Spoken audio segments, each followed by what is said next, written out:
Ladies and gentlemen, wonders will never end. The current DCP party leader, who is also former impeached Deputy President Rigathi Gachagua, has been chased, has come under criticism and been rejected over the so-called Mlima Kenya politics.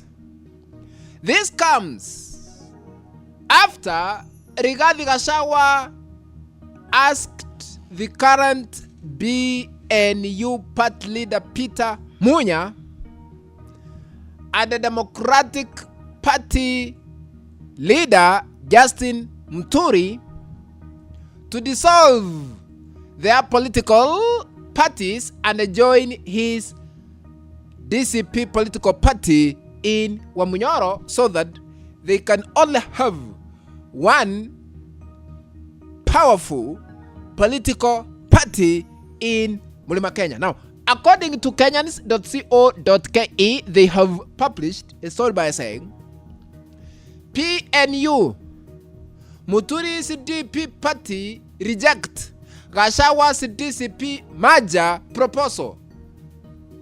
Gachagua amegeukiwa, wamemuruka, na huu ndio mwanzo wa kuvunja mrengo wa upinzani.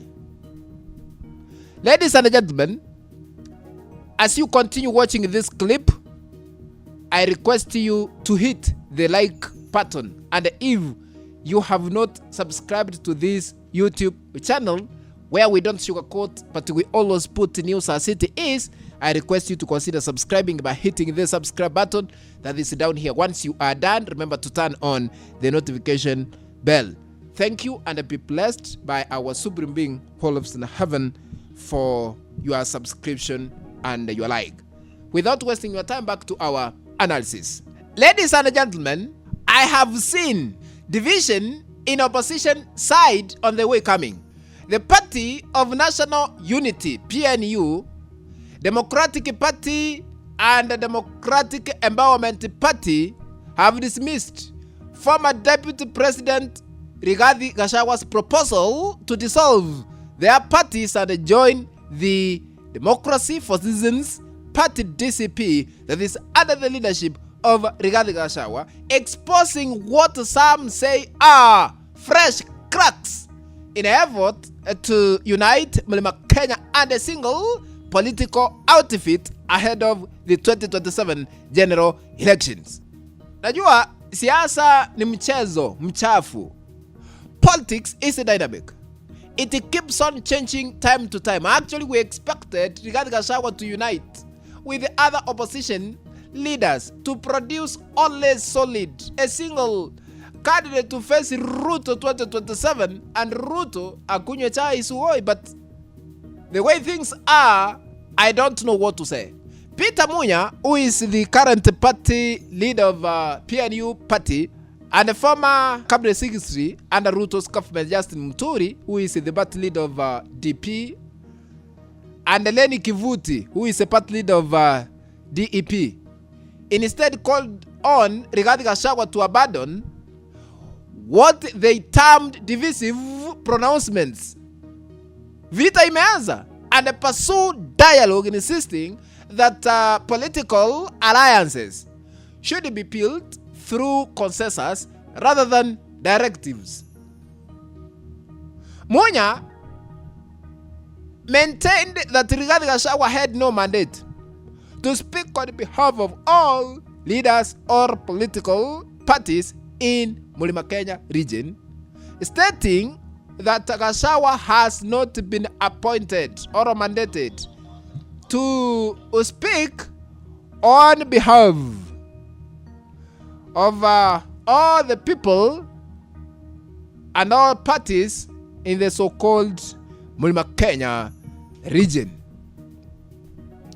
The coordinated response from the three party leaders, ladies and gentlemen, signals growing resistance to Rigathi Gachagua's push to consolidate Mount Kenya politics under DCP, suggesting that several regional political outfit are unwilling to dissolve despite sharing broader political interests.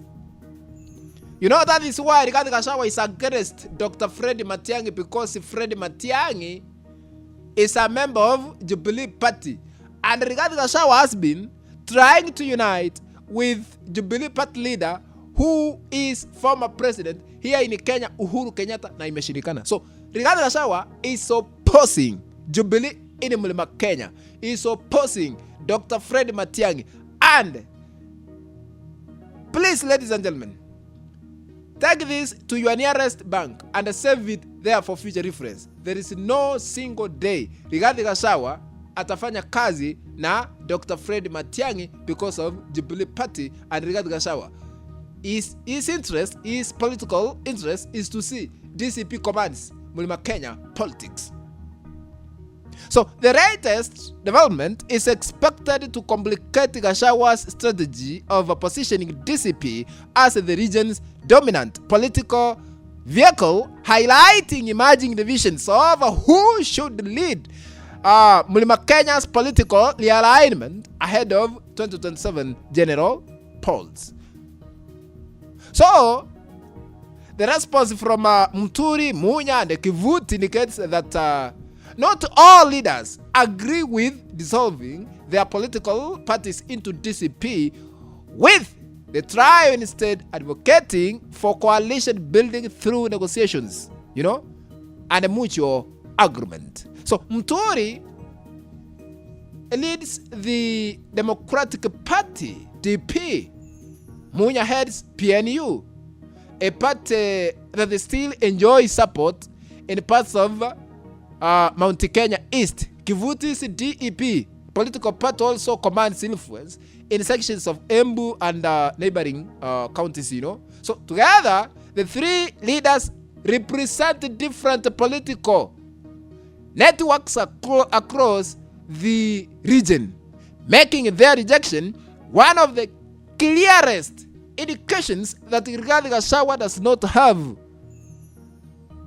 you know, backing in his bid to consolidate Mlima Kenya politics and a single political party DCP. So political observers, where Mwana Kenya media comes in, we have increasingly pointed to coalition negotiations as the next battleground ahead of the 2027 general elections. Na kama wadi kukubaliana watakiona with the so-called regional parties seeking to retain their identities while exploring broader alliances to strengthen their gaining power.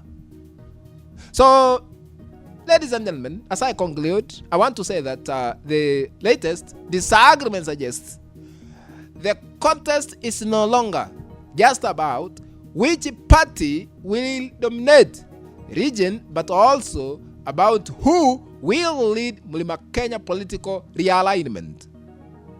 You know, that is where we are at the moment. You know, Rigathi Gachagua is eyeing to be superpower politician in Mlima Kenya, but I've seen it coming. Watu wanaenda kumopose.